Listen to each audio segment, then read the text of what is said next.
just a moment to say that I've had the youth fill in from time to time in the adult bell group. And this is the first time that the entire youth group has played with the adults, and I think they did a great job. We enjoyed having them play with us today. I also want to say that this bell ministry has been a part of Faith Lutheran for a very, very long time. This is the first time that a pastor has ever supported our bell group by playing with the bells. It can't be easy to lead worship, run upstairs, refocus on your music, run back downstairs, and continue with worship. We have had practices full of fellowship and laughter and fun. He's been a great part of this group. And Pastor, can you come up here with me, please?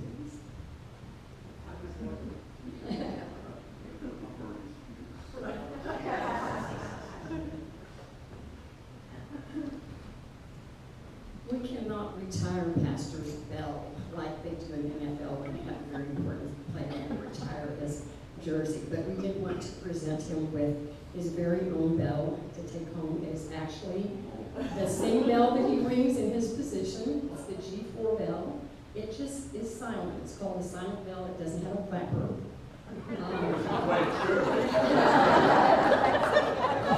And this is kind of an inside joke, but Alan said that the only thing that would have made it better is we could give you a G-sharp bell and a mallet.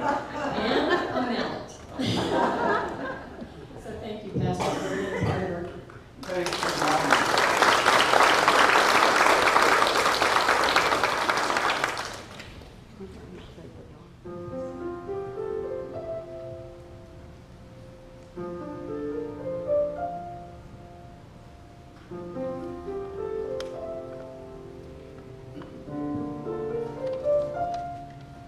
I have found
is from the book of Acts, the 13th chapter, verses 1 through 3, and chapter 14, verses 8 through 18. Now in the church at Antioch, there were prophets and teachers: Barnabas, Simeon, who was called Niger, Lucius of Cyrene, and Manaen, a member of the court of Herod the ruler, and Saul. While they were worshiping the Lord and fasting, the Holy Spirit said, "Set apart for me Barnabas and Saul for the work to which I have called them." Then after fasting and praying, they laid their hands on them and sent them off.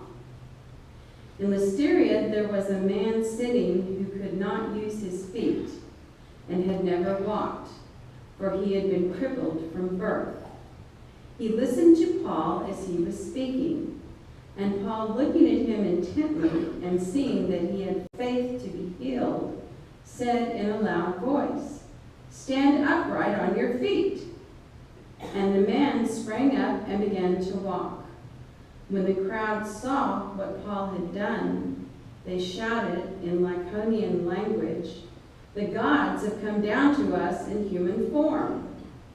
Barnabas they called Zeus, and Paul they called Hermes, because he was the chief speaker. The priest of Zeus, whose temple was just outside the city, brought oxen and garlands to the gates. He and the crowds wanted to offer sacrifice. When the apostles Barnabas and Paul heard of it, they tore their clothes and rushed out into the crowd, shouting, "Friends, why are you doing this? We are mortals just like you, and we bring you good news, that you should turn from these worthless things to the living God, who made the heaven and the earth and the sea and all that is in them. In past generations he allowed all nations to follow their own ways, yet he has not led himself without a witness in doing good, giving you rains from heaven and fruitful seasons, and filling you with food and your hearts with joy." Even with these words, they scarcely restrained the crowds from offering sacrifice to them. Here ends the lesson. Thanks be God.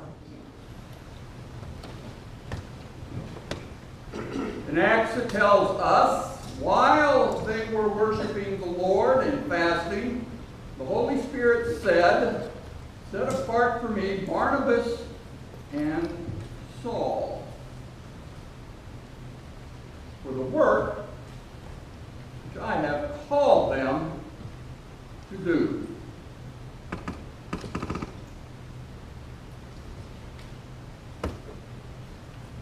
So the first several meetings of our Missional River Group a couple of years ago were spent talking about and exercising our listening skills. And we were perplexed and wondered, what are they trying to get us to do? Because we were eager to get to work, to open up possibilities for ministry and service, both with and for our neighbors. And we were brimming with ideals about how to get to work. Slowly, we began to catch on. Process of listening. Listening is important. Remember, I told you before, anyone can hear, right? Little waves of sound go into your ear, and a little thing vibrates and sends signals to your brain. Can't help it, it happens. Listening. Listening takes work.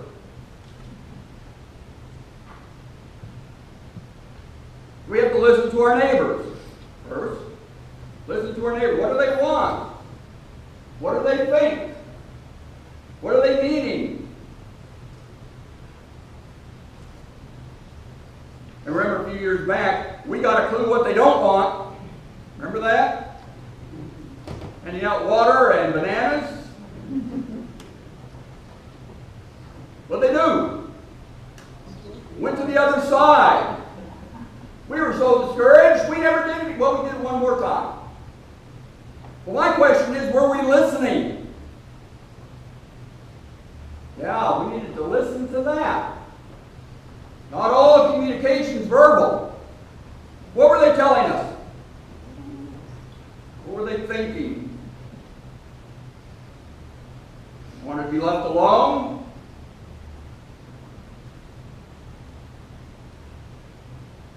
Maybe they were afraid of listening to a religious pitch. Or listening to folks who are going to hand them a banana and some water and say, why don't you join our church? And oh, by the way, here's a list of things you can help us with. Or maybe they just feared religious people. Too judgmental. But you see, to listen, ladies and gentlemen, to listen, not to stop handing out water and banana. A few weeks ago, we had the campus pastor from UT come and deliver a message for us. Remember, in the middle of his message, he talked about going into the middle of a place where students would gather as the Lutheran campus pastor and setting up shop there, and how at first nobody came to where he was. He's listening. He's there to listen. And he stuck to it. Finally, the curious. And finally, those who wanted to share came up. Listening. You have to put yourself out there to listen to people, right? Last week, we did some listening at the Violet Crown Festival. If we weren't there, we wouldn't have been able to listen. Did we hear anything astounding? No. Hopefully they learned we don't bite. Listening. Next, listening to God. Okay. Now perhaps you will be afforded a burning shrub like Moses. Or you might be called up to a mountain where God will appear to you out of a fiery cloud and deliver to you 10 commandments. That might happen. But more likely, it will happen at those places where you clear the decks,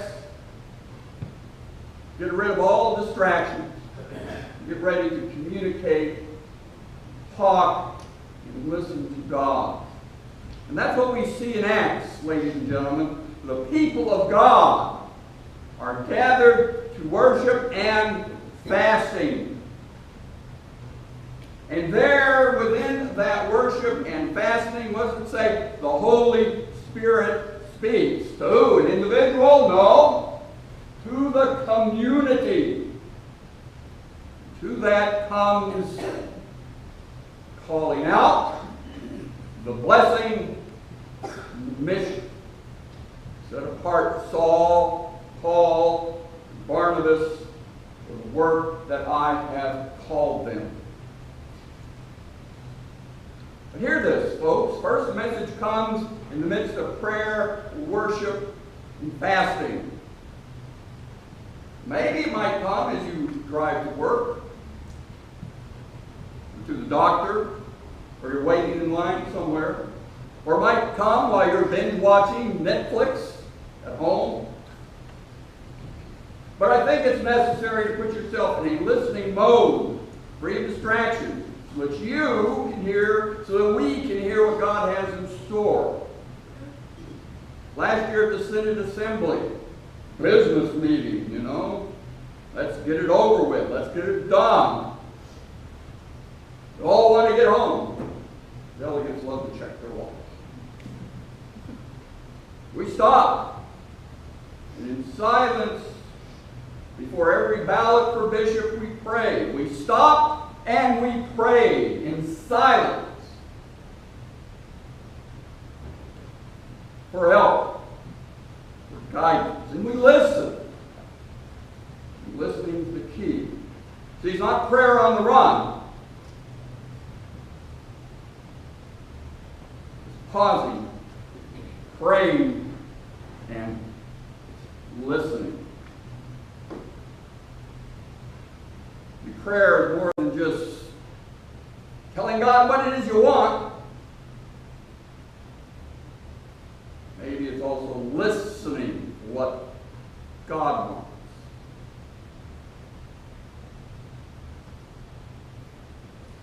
Notice also the call comes from God, but it comes through the community.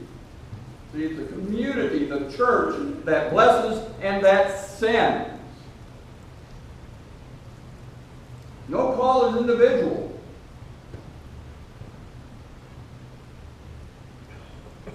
It is community. It is church. Community calls, community sends. Remember that. Community calls, community sends. Where's our nominating committee? Raise your hand. Be proud. We don't think of the nominating committee for church council as somebody who is calling out and sending, do we? The community, through the nominating committee, is calling people to serve. We don't think about it that way, don't we? And who do we say the call originates with? God. He sends out the call through his community to the individual. Having done that before a few times in my ministry, more than a few people have said what? No.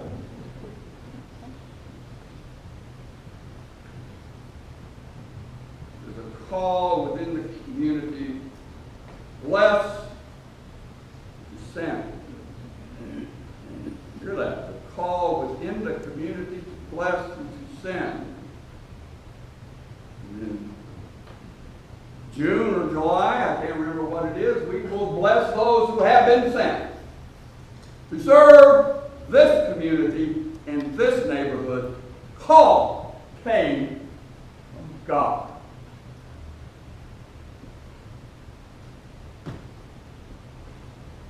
It's not a call to success. Read Acts. There are many failures as successes.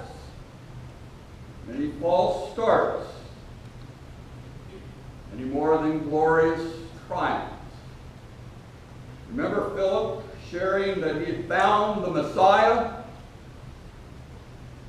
He was eagerly telling Nathanael. And Nathanael replied, "And anything good comes from Nazareth." Call comes from God through the community to Nathanael. Faith Lutheran, as a community, as a called church, called some to give out water and bananas.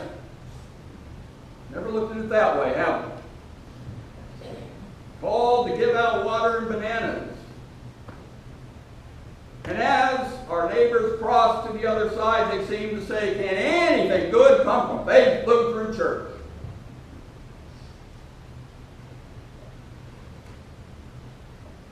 Remember what Philip said? Come and see. Come and see. Later in our story, through the ministry of Paul and Barnabas, a man is healed, and the people think they are gods. Remember, it's God's work. It comes through the community to Paul and to Barnabas. We talk about the law of unintended consequences. Throughout this ministry journey, this first journey of Paul, they encounter as much failure as success. But mission is not measured by how many people we put in the pews. It is measured by the number of ears that hear the gospel.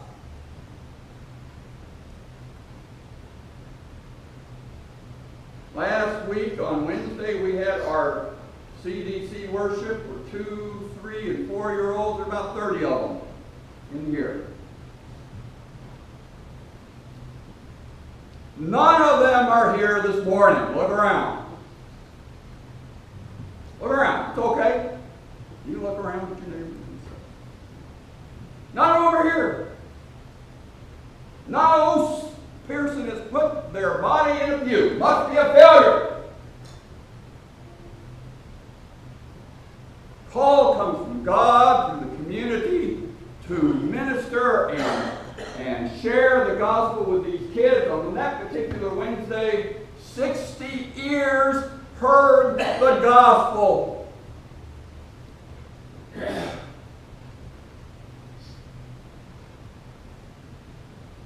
So,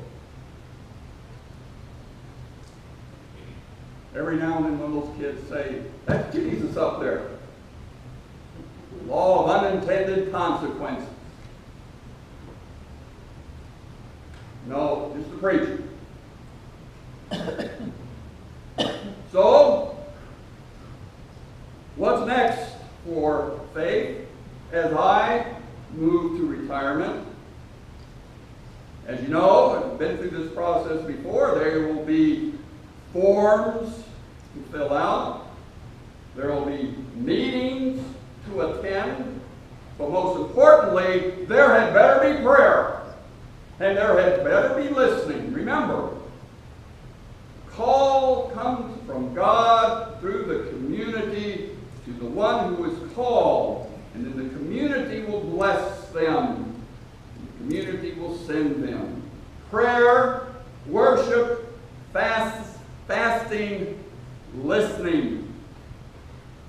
Prayer, worship, fasting, listening.